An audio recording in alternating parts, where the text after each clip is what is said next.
Without Krishna? एक काम करते हैं, पहले कुछ बनाते हैं कृष्णा के लिए और प्रसादम खाते हैं, ठीक है? चलिए मैं आपको एक बात बताती हूँ। Actually it's mentioned in Bhagavad Gita that हम जो भी कुछ खाते हैं, अगर वो हम भगवान को भोग नहीं लगाते हैं तो हम पाप खा रहे हैं। ऐसा क्यों?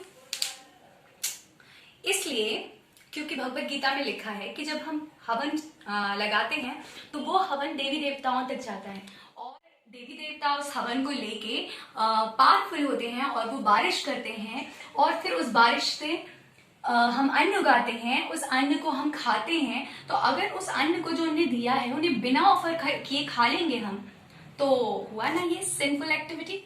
तो इसके लिए हमें क्या करना है? अब इतने सारे देवी देवताओं को कैसे भोग लगाएं?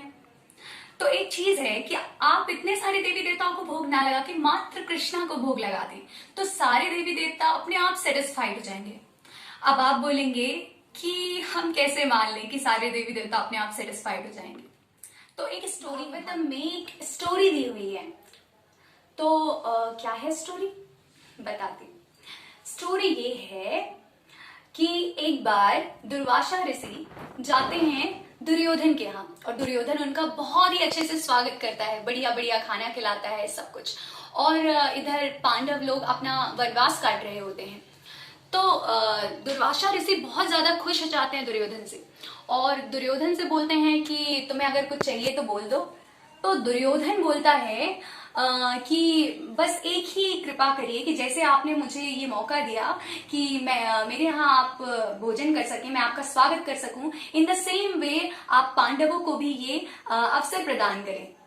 तो दुर्वासा ऋषि बोलते हैं बिल्कुल बिल्कुल। अब जब दुर्वासा ऋषि वहां पहुंचते हैं तो क्या होता है कि द्रौपदी को कृष्ण ने एक अक्षय पात्र दिया होता है।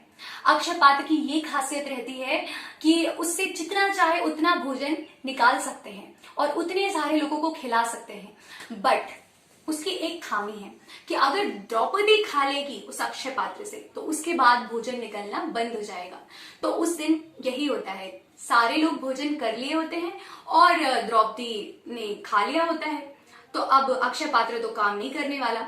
अब दुर्वासा ऋषि अपने 60,000 डिसाइपल्स के साथ जाते हैं और पांडवों को बोलते हैं कि हमें भोजन कराइए। और तो फिर पांडव बहुत परेशान हो जाते हैं, वो कृष्ण को याद करते हैं और कृष्ण बोलते हैं कि बस एक काम करो कि दुर्वासा ऋषि को और उनके सारे डिसाइपल्स को बोलो कि वो नदी में स्नान करके आए, तब तक हम भोजन बनाते हैं। वो सारे बहुत चिंतित रहते हैं लेकिन दुर्वासा ऋषि को वो बोल देते हैं जैसे कि कृष्ण ने कहा और दुर्वासा ऋषि चले जाते हैं स्नान करने। यहाँ द्रौपदी ने बोला कि कृष्णा आपने तो बोल दिया है लेकिन अब मैं खाना कहाँ से खिलाऊंगी?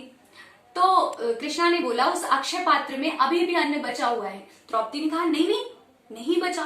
उन्होंने कहा नहीं बचा है, लाओ तो अक्षय पात्र। जब वो लेके आई तो उन्होंने अंदर देखा कृष्ण ने और एक छोटा सा दाना था, चिपका हुआ था।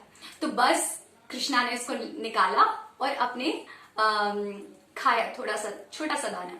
और जैसे ही उन्होंने खाया सबने ऐसा फील किया कि सबका पेट भर। जब वो नदी से स्नान करके निकलते हैं दुर्वासा ऋषि अपने डिसाइपल्स के साथ तो सबका पेट भर जाता है, सबको डकार आती है।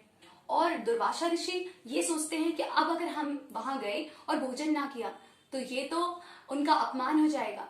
तो वो फिर वापस नहीं जाते हैं और सारे बिना इनके यहाँ भोजन किए वापस चले जाते हैं।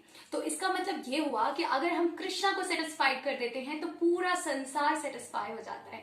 तो बस हमें यही करना है, कुछ भी खाने से पहले कृष्णा को भोग लगाना है तो सारे देवी देवताओं और सभी को अपने आप चला जाएगा। और हाँ, उसका एक और फायदा है कि जब हम भोग लगाया हुआ प्रसादम खाते हैं तो प्रसादम हमारे भूख को रेगुलेट कर देता है। ना हमें ज्यादा भूख लगती है ना कम, हमें जितनी लगनी चाहिए उतनी ही लगती है।